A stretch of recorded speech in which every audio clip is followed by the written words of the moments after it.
जय श्री कृष्ण मित्रों। आज का कहानी का शीर्षक है जब कर्मों का फल इसी जन्म में भुगतना पड़ता है। जब कहानियों में इतिहास की चर्चा होती है तो महाभारत का इतिहास की भी चर्चा होती है। उनके हर पात्र की चर्चा होती है। इस कहानी में महाराजा धृतराज की चर्चा है। उनके 100 पुत्र और एक पुत्री थी।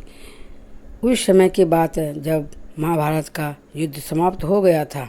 तब एक दिन धृतराज सोच रहा था कि ऐसा क्या हुआ जो मेरे 100 पुत्र मारे गए।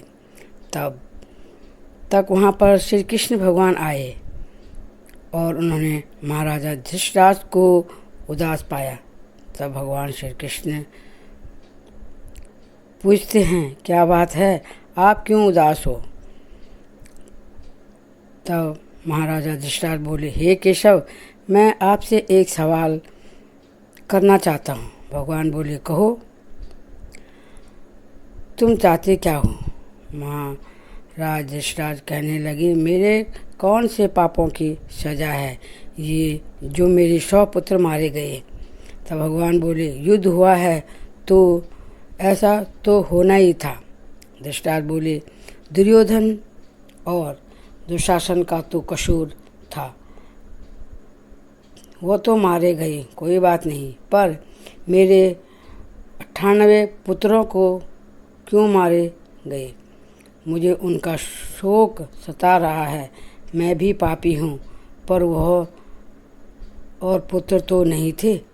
तब भगवान श्री कृष्ण कहते हैं, आपने तो पिछले जन्म में भी घोर पाप किया और इस जन्म में भी, और दोनों जन्म में आप राजा थे। चलो मैं आपको पिछले जन्म की कहानी सुनाता हूँ। तब धृतराज बोले, हे केशव, मुझे वह कहानी सुननी है। मेरा मन बहुत विचलित हो रहा है। मेरे 100 के 100 पुत्र मारे गए हैं। मुझे बड़ा दुख हो रहा है। तब भगवान श्री कृष्ण कहानी सुनाते हैं, सुनो हे धृतराज, तुम पहले जन्म में भी राजा थे, बहुत अच्छे राजा थे, अपनी प्रजा का बहुत ख्याल रखते थे, अच्छे और ईमानदार राजा थे। तुम पर सारी प्रजा बहुत विश्वास करती थी और तुम विश्वास के लायक भी थे। एक समय की बात है, तुम्हारा प्रजा में एक ब्राह्मण था जिसके पास हंस का जोड़ा था। एक दिन ब्राह्मण ने सोचा तीर्थ यात्रा करके आओ। तब ब्राह्मण हंसों को लेकर यात्रा के लिए निकल ही रहा था कि रास्ते में कुछ संत ब्राह्मण को मिले। तब संतों ने कहा, ब्राह्मण देवता, आप तीर्थ यात्रा कर सकते हो, पर हंस नहीं। संतों ने कहा, आप अपने हंसों का जोड़ा अपने राजा को सौंप दो। आपके राजा प्रजापति हैं, राजा हैं, यह हंस भी आपके राजा की प्रजा है। अब ब्राह्मण को यह बात पसंद आई। तब ब्राह्मण आपके पास आया और अपने हंसों को जोड़ा और उनके साथ 2 बच्चे आपको सौंप दिए और तीर्थ यात्रा को चले गया। आपके महल के पास एक तालाब था। हंसों का जोड़ा तालाब में हंसी खुशी रह रहे थे। एक दिन आप अपने महल में घूम रहे थे और आपको मांस खाने की जिज्ञासा हो रही थी। तब आपकी नज़र हंस पे पड़ी। हंसों को देखकर जिज्ञासा ज़्यादा बढ़ने लगी। सोचा, सब किस्म का मांस खा रखा है, आज हंस का मांस खा के देखता हूँ। और आपने हंस के 2 बच्चों को भून के खा लिया। तब आपको हंस का मांस बहुत अच्छा लगा। आप खाते गए, हंस के 100 बच्चे हुए, आपने 100 के 100 बच्चे खा दिए। कई साल बाद जब ब्राह्मण घर लौटा तीर्थ यात्रा से, तो ब्राह्मण आपके पास आया और कहने लगा, राजा जी, मेरे हंसों को मुझे लौटा दो। अब मैं घर आ गया हूँ, उनकी देखभाल अब मैं करूँगा। आपने ब्राह्मण को झूठ बोल दिया कि कोई ऐसी बीमारी हंसों पर आई, सारे के सारे हंस मर गए।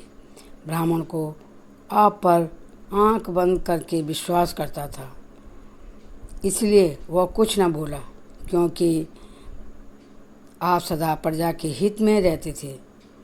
जब आपने हंसों के सारे बच्चों को खा लिया थे, तब हंस का जोड़ा रोता रहा और उन्होंने आपको श्राप दे दिया कि अगले जन्म में आपके 100 पुत्र होंगे और आपके सामने ही मरेंगे।